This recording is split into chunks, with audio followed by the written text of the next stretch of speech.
Hello friends, welcome back to cooking station around the kitchen. So friends, आज हम कुछ भी खाना नहीं पका रहे हैं, रेसिपी नहीं बना रहे हैं।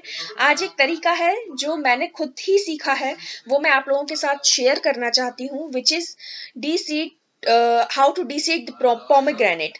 तो हम स्टार्ट करते हैं। सबसे पहले बहुत ज्यादा तकलीफ होती है। This is one of the hardest way, like आप बोल सकते हो कि एक अनार एक ऐसी चीज है जिसको छीलने में सबसे ज्यादा प्रॉब्लम आती है। मिनटों घंटों लग जाते हैं एक अनार को छील लेने में।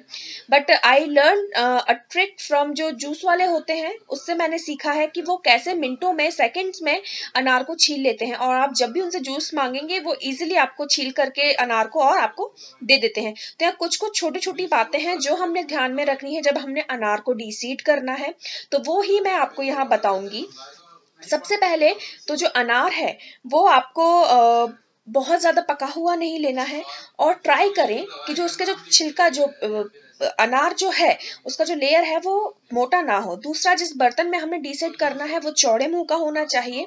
उसके अलावा आपको किससे डीसीड करना है, तो यहाँ पर मैं कुछ चीजें आपको बताने वाली हूँ। जैसे कि एक बेलन है, बेलन का जो पाए वो होता है हत्ता, जिसको हम पकड़ते हैं, आप वो यूज कर सकते हैं।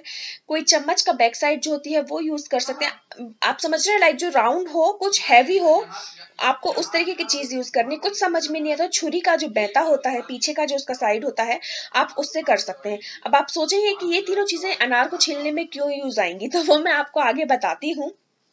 जब हम इसकी प्रोसेस स्टार्ट करेंगे तो मैं आपको बताऊंगी कि ये चीजें हमें कहाँ कहाँ यूज आनी है। तो सबसे पहले तो हमें अनार जो है उसको छीलना है। हमें अनार को काटना नहीं है, ठीक है, पील भी नहीं करना है पूरा। आप देख रहे हैं जिस साइड आप देखोगे अनार में एक साइड फूल बना होता है, तो जो वो एरिया है उसके ऊपर का जो टॉप है उसे हमने छीलना है। एकदम से पूरा ना काटे उसको, धीरे धीरे। अगर आप फर्स्ट टाइम कर रहे हो, आप ज्यादा हैबिचुअल नहीं हो, तो आई वुड सजेस्ट यू कि धीरे धीरे करके उस लेयर को छीलें।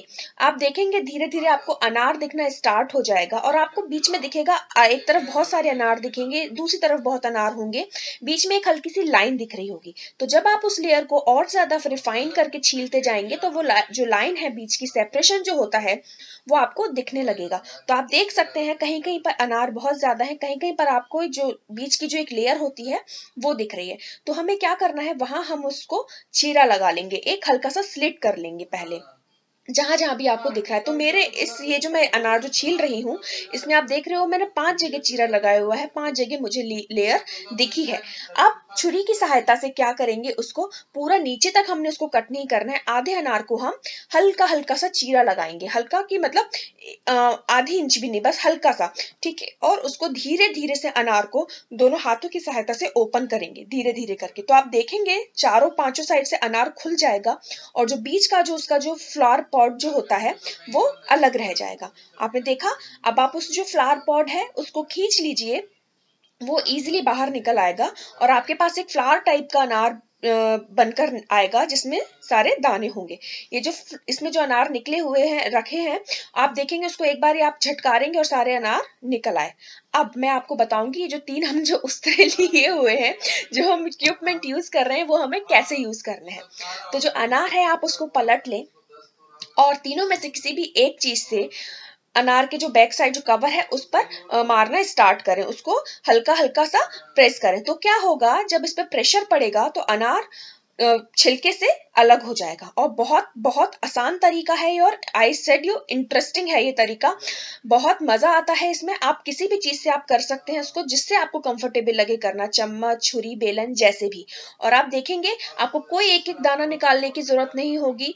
और जिस तरह से हम करते हैं, पहले एक कली निकालेंगे फिर उसको अनार को छीलेंगे, कुछ नहीं, ये 20 से 30 सेकंड का काम होता है और आराम से हो जाता है। ये मैं दूसरा अभी अनार छील रही हूँ, ठीक है, इसको भी सेम ही प्रोसेस से करेंगे। इस अनार में आप देखोगे ज्यादा अच्छे क्लियर तरीके से आपको लकीर जो है वो दिख रही है, उनको आप काट लें, और उसी तरीके से, सेम तरीके से आप इसको भी इस तरीके से करके छील लें। और ध्यान रखें जब आप इसको तोड़ें तो बहुत ज्यादा टाइट हाथ से ना तोड़ें, अदरवाइज अनार टूट जाएगा, ठीक है। तो फिर आपको वही है कि अलग अलग करके उसको डीसीड करना होगा। तो ये हो गया है, बीच का फ्लावर इसका भी निकाल दें। और एक और तरीका है जो मैं आपको बता रही हूँ और आसानी से करने का, कि जब आप देखेंगे, जब आपने इसको फ्लावर को पोमेग्रेनेट को जब आपने खोला है, फ्लावर बना है, तो आप देखेंगे एक एक लेयर आपको दिख रही है जो अनार के जो दाने होते हैं उनको बांध करके रखती है। तो अगर आप उसकी जो लेयर है उसको निकाल देंगे, हटा देंगे, तो अनार को छीलना और ज्यादा आसान हो जाता है। आप जैसे ही हटाएंगे तो जो अनार के जो दाने हैं वो हो जाएंगे लूज। ठीक है, अभी जो लेयर है वो उनको बांध करके रखती है एक दूसरे से। तो जब आप इसको हटा देंगे तो ये और ज्यादा इजी हो जाएगा इसको डीसीड करना। बस सेम ही प्रोसेस से इसको भी कर लें। और बस ये मैं आपको बता नहीं सकती, 40 से 50 सेकंड का टाइम लगता है अगर आप सारी सामान आपके अगल बगल में है, और आप अनार डीसीड कर सकते हैं। और इसमें जो थोड़ा बहुत लग रहा है कि किसी में फंसा हुआ है कुछ गुड लाइक झुंड के तरीके से अगर अनार गिर गया, तो आप उसको अलग कर लें और इसको आप धो लें।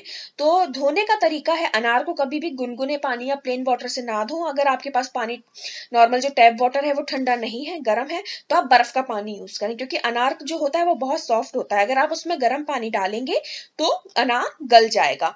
ठीक है, तो इसको ठंडे पानी से धोएं, और सारा जो भी है अगर आप पानी से भर लेंगे तो उसमें जो भी लेयर जो रह गई है, कलियां, वो सारी ऊपर आ जाएंगी, तैर करके आप निकाल लेंगे। तो आपने देखा कितना आसान है अनार को छीलना, और ये मिनटों में हो जाना, घंटों वाला काम मिनटों में हो जाता है। तो आप इसे जरूर ट्राई कीजिए जब भी आप आगे अनार लेते हैं। जो हम घर में जूस नहीं निकालते हैं इसी कारण से कि पता नहीं कैसे हम अनार छीलेंगे। So give it a try, and if you like it, don't forget to hit on the like button, and please subscribe to my channel, friends. It really means a lot to me. And yes, I'll see you in my next video. Till then, bye bye, take care, happy cooking and happy eating.